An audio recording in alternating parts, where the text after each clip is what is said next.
Et voilà, on peut remettre la lumière.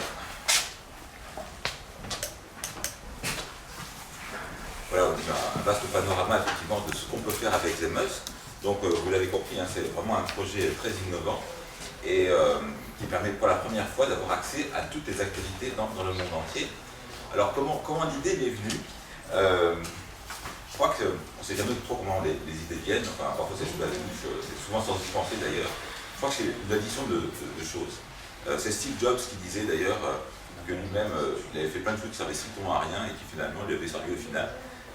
Comme par exemple il avait appris à dessiner des calligraphies, bon, ça lui avait servi bien sûr son propre travaux graphique. Pour ma part c'est un mélange de choses. C'est vrai que j'ai eu la chance à un moment donné durant mon service militaire d'être au ministère des Affaires étrangères et de m'occuper des revues de presse.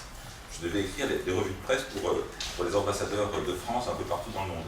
Donc ça m'a certainement aidé quelque part, même si j'y ai pu penser ensuite pendant 25 ans. Après, je crois que ça vient aussi d'autres choses. À un moment donné, je suis tombé sur une banque de données avec tous les journaux par pays qui étaient classés. Voilà, les sites web en fait par pays. Bon. Et je me dis tiens, on pourrait peut-être faire quelque chose avec ça.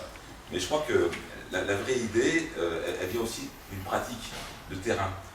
Pendant 20 ans pratiquement, j'ai sillonné tout Paris, l'Île-de-France, aussi une partie de la France, pour organiser des rencontres de quartier entre des communautés, mosquées, synagogues, églises, temples bouddhistes, et puis aussi sans religion, dans la même quartier, qui veulent se connaître.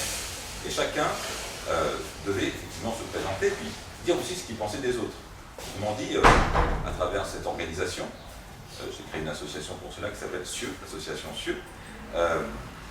Chacun peut connaître effectivement les opinions des uns et des autres sur ce qu'ils pensent et au-delà, parce que lorsqu'on parle de dialogue interreligieux, on parle aussi du dialogue interculturel, on voit également les points de vue sur les pays, les nations, les histoires communes. Et je pense que j'ai voulu faire à peu près la même chose, de manière un peu analogique, avec Zemus. Autant avec CIeux, chaque communauté religieuse peut savoir ce qui se dit, ce que la mosquée dit sur l'église, ce que l'église dit sur la synagogue, ce que la synagogue pense des autres religions dans un même quartier. Autant avec Zemus, on va pouvoir le faire savoir aussi dans le cadre des pays, de manière internationale. On va savoir ce qui se dit dans un pays à propos d'un autre pays. Voilà. Et je pense que cette espèce de succession de couches d'expérience m'a donné cette idée de créer Zemus. Et ma grande surprise a été de voir que cela n'existait pas sur la toile, sur le net. En effet, on peut penser par exemple à Google Actualité. Google Actualité, c'est un média qui pourrait permettre d'obtenir ce résultat. Et en fait, en l'étudiant, il se trouve que Google Actualité oublie la moitié des 200 pays du monde. Il n'y a que, même plus de la moitié, puisqu'il n'y a que 67 pays qui sont listés dans Google Actualité. Par ailleurs, Google Actualité classe les informations par langue, ce qui est assez étonnant, notamment par exemple pour l'édition Maroc, parce que quand on regarde sur l'édition Maroc, en fait, les premiers articles qui sortent, ce sont des articles issus de journaux français. Donc ça crée une asymétrie dans l'accès à l'information. En fait, les pays du Sud voient et lisent l'information à travers le spectre, les yeux des médias des pays du Nord. Et ce que cherche en fait à faire aussi Zemus, c'est à rétablir une égalité dans le traitement et l'accès à l'information. Donc ça, c'est quelque chose qui tient à cœur aussi à Zemus, c'est pouvoir avoir accès à une information fiable et territorialisée.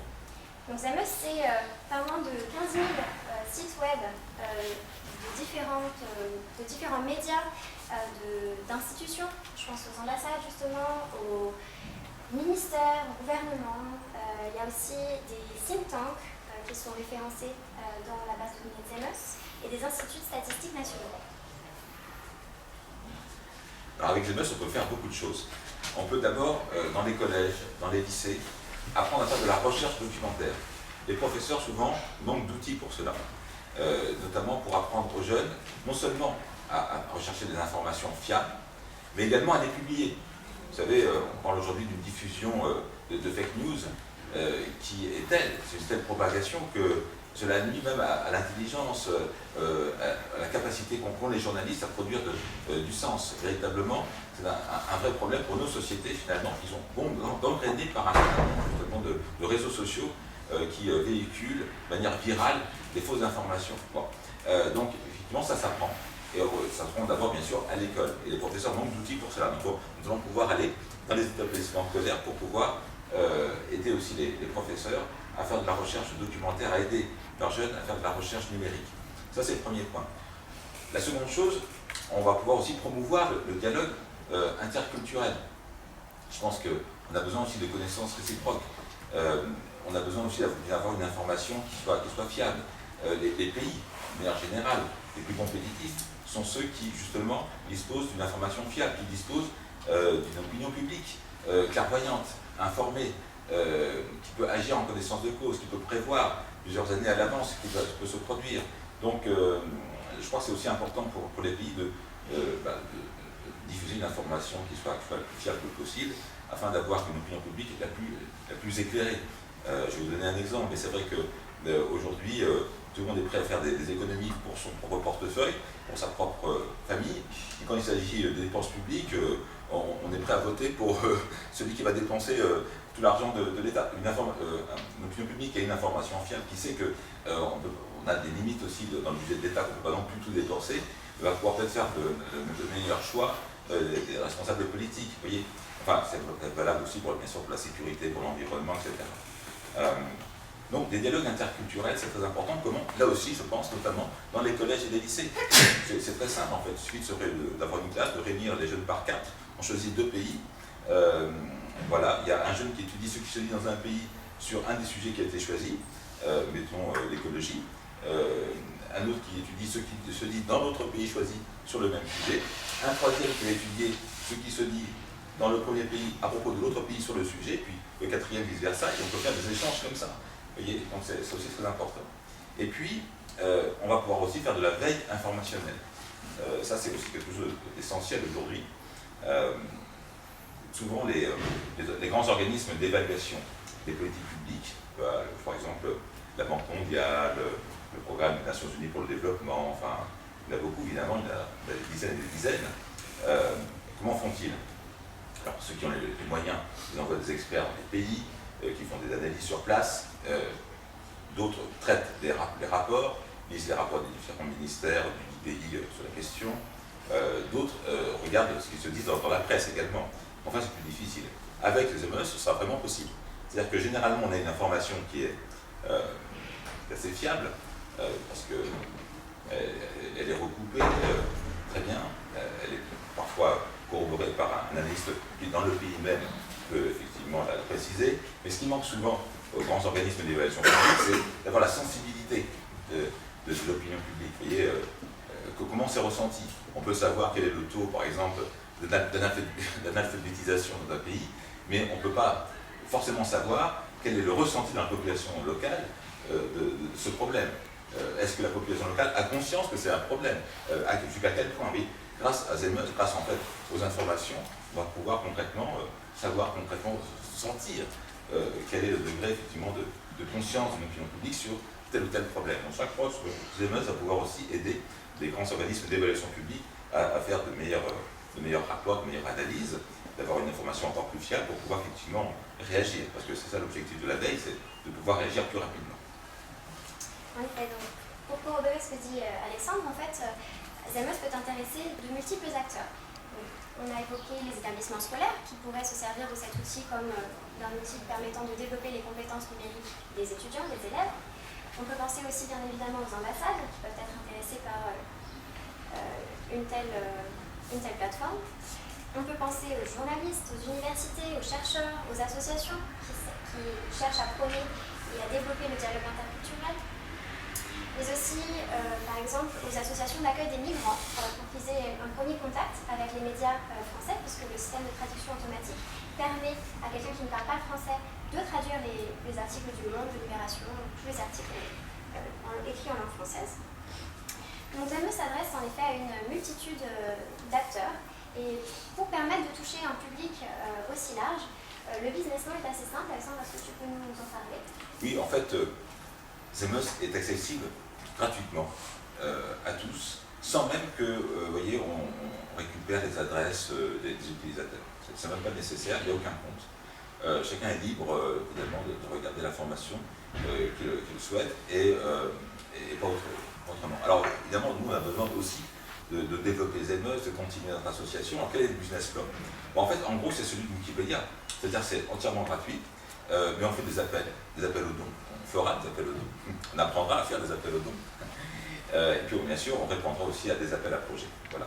Et bien sûr, avec nos partenaires, comme on en parlait tout à l'heure, on pourra monter des projets, effectivement, répondre à des appels d'offres et solliciter des subventions pour continuer. Je crois que c'est la meilleure approche pour pouvoir effectivement toucher ce qui est le plus important, à savoir les jeunes, l'éducation notamment, au sein des collèges et des lycées et des réseaux associatifs. Voilà. Alors, on va attendre Serval, on peut l'applaudir. Voilà, le jeune qui est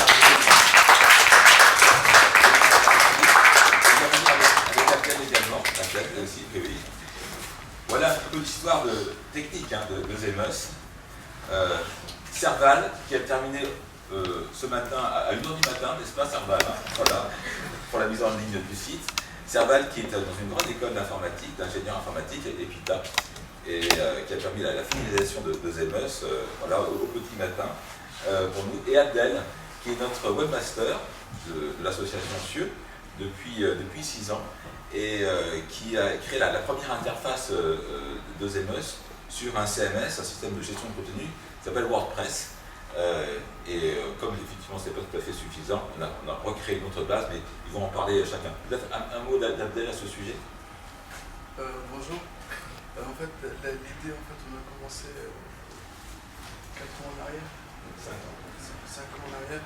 On a commencé à récolter des informations de tous les sites du monde entier. On a classé dans...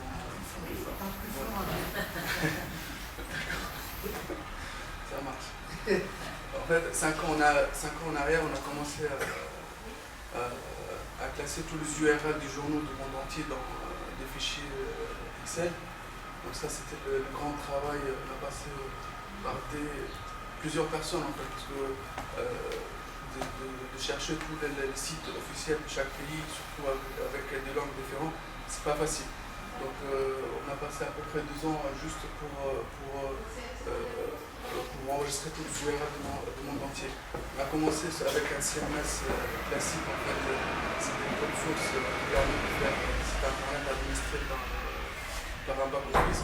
Et après à peu près 1 an de travail, en fait, le CMS ne supporte pas les URL qu'on a récoltés, parce que tellement c'est un travail de 2 ans à peu près.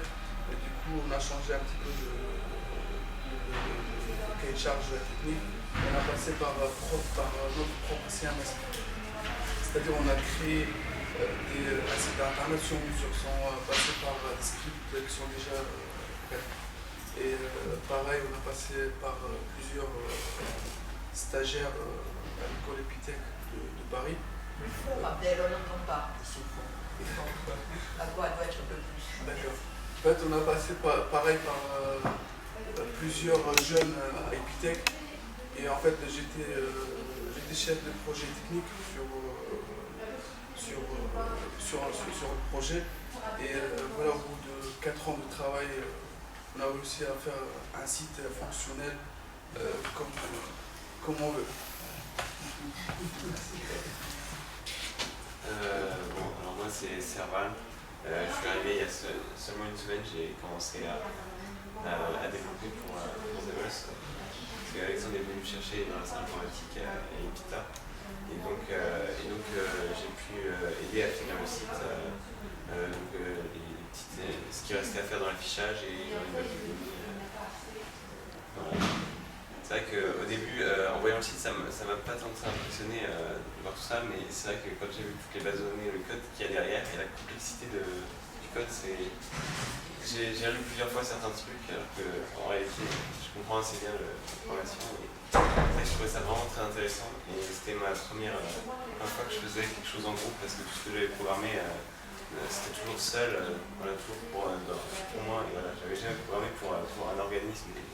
Et avec d'autres personnes, et je trouvais ça très intéressant comme expérience, surtout que c'est une association très agréable, et avec une discussion assez facile, et donc j'ai trouvé que je progressais beaucoup plus vite, donc avec Alexandre, que j'avais facilement au téléphone pour savoir ce que je devais faire. Et alors, en quoi c'est un défi technique ce site? Alors, je suis en première année d'EPITA. Le site a été donc terminé par un jeune qui n'est pas là aujourd'hui, qui est en 5e année d'EPITA, un ingénieur qui est en stage actuellement. Il n'avait pas le temps de terminer, voilà pourquoi on avait absolument besoin que le site soit terminé par un autre ingénieur, mais en première année d'EPITA, ce que tu as bien voulu. En quoi c'est techniquement difficile de réaliser un site pareil? C'est vrai que c'est assez impressionnant quand on voit, parce que déjà quand on voit le nombre de langues qui existent, il y a plus de 100 langues, donc au niveau des bases de données c'est immense. Le nombre de pays, il y a plus de 200 pays, donc tout ça, tout mis ensemble, ça fait énormément de données. Donc aussi pour chaque pays, chaque groupe, par exemple l'Union Européenne, etc., il y a des API, donc ça c'est pas moi qui l'ai fait, mais c'est eux qui ont tout regroupé, toutes les données, tous les sites web. C'est impressionnant la quantité d'informations qui est possible, et donc c'est vrai que la programmation doit être assez bien faite pour éviter parce que si jamais il y a un petit bug, ça peut tout bloquer, vu que c'est des données assez lourdes au final qui passent. Bon, s'il n'y a pas d'autres questions à ce sujet, merci beaucoup, on peut vraiment les applaudir.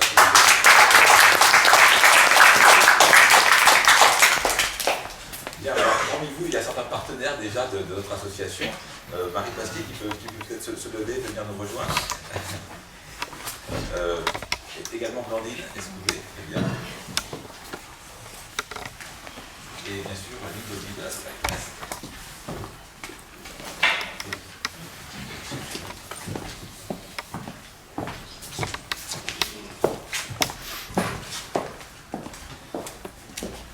Merci à toutes les trois d'avoir fait ce chemin pour vous montrer le partenariat qu'on peut développer avec Zemeus. Alors, chacune vous êtes responsable au sein d'organisations très, très différentes. Marie Pasquier qui va présenter son organisation qui s'appelle l'IDEA. C'est un peu l'équivalent de l'agence du service civique en France, mais dans un autre pays, en Israël. Et Lynn Lobby, qui est responsable à la création de la Chambre régionale d'économie sociale et solidaire de la communication et aussi de la sensibilisation à l'ESS. Et vous savez que Zemeus est membre de la Chambre régionale de l'économie sociale et solidaire en tant que moteur de recherche et de partage innovant. Et puis Blandine Escoubé, son association qui a changé de nom il n'y a pas très longtemps, c'est Interaction, Dialogue, Citoyenneté. Avant c'était la plateforme de Paris. Voilà. Et tu vas nous parler également bien sûr des projets qu'on développe. Marie, c'est à toi. Ok. Donc tout d'abord, félicitations pour le lancement de Zemeus et de cet outil de recherche. Je sais que ça fait très longtemps que vous travaillez sur ce projet. Donc moi, je travaille avec Alexandre Vigne depuis plusieurs années maintenant. Dans le cadre, je travaille pour une organisation en Israël, donc, qui est partenaire de CIEU dans un premier temps. Et donc nous, on reçoit des volontaires en mission de service civique, des volontaires français envoyés par l'organisme d'envoi CIEU en Israël. Et donc du coup, on s'occupe de ces volontaires qui évoluent au sein de la société israélienne, dans des hôpitaux, dans des crèches, dans des kibbutz, etc. Donc ça fait très longtemps qu'on travaille ensemble, et ça fait très longtemps que Alexandre parle de ce projet également. Donc il m'a demandé il y a quelques mois d'être consultante dans le cadre de Zemeus. Je sais qu'on a d'autres projets d'avenir, c'est-à-dire que idéalement tu aimerais après par la suite envoyer des volontaires aussi de Zemeus en Israël pour promouvoir l'outil de recherche, pourquoi pas organiser des workshops au sein d'écoles. Donc moi c'est évidemment avec plaisir j'aimerais porter également ce projet en Israël et t'aider à le développer. Donc ce sera forcément avec plaisir de continuer à travailler avec vous. Tu veux ajouter quelque chose? Je crois que c'est déjà très bien, c'est très encourageant pour on avait aussi également, j'ajoute quelque chose, on avait organisé un forum franco-israélien pour la jeunesse, que la jeunesse s'engage en juin dernier en Israël, et Alexandre avait fait Alexandre et Sarah, parce que du coup j'ajoute que Sarah était volontaire française en Israël avec nous cet été au sein d'un hôpital à Haïfa. Donc elle a énormément contribué au sein de cet hôpital et à la société israélienne. Donc merci encore. Et Et donc Alexandre avait fait le déplacement dans le cadre du forum puisqu'il était partenaire et avait pu présenter également sur ESEMUS dans le cadre de ce forum et ça avait été plutôt bien accueilli. Donc félicitations à toi encore une fois. Merci. Merci beaucoup. Merci Marie. Rien d'autre à rajouter, peut-être de rebondir effectivement sur ce que tu viens de dire. C'est vrai que ZEMUS peut aider dans les relations bilatérales entre les pays à rapprocher effectivement les populations. Et à ce titre-là, nous avons différents représentants d'ambassades à qui on peut donner la parole aussi si vous veulent donner un point de vue. Esperanza par exemple, oui, vous pourriez nous rejoindre. Très bien, merci.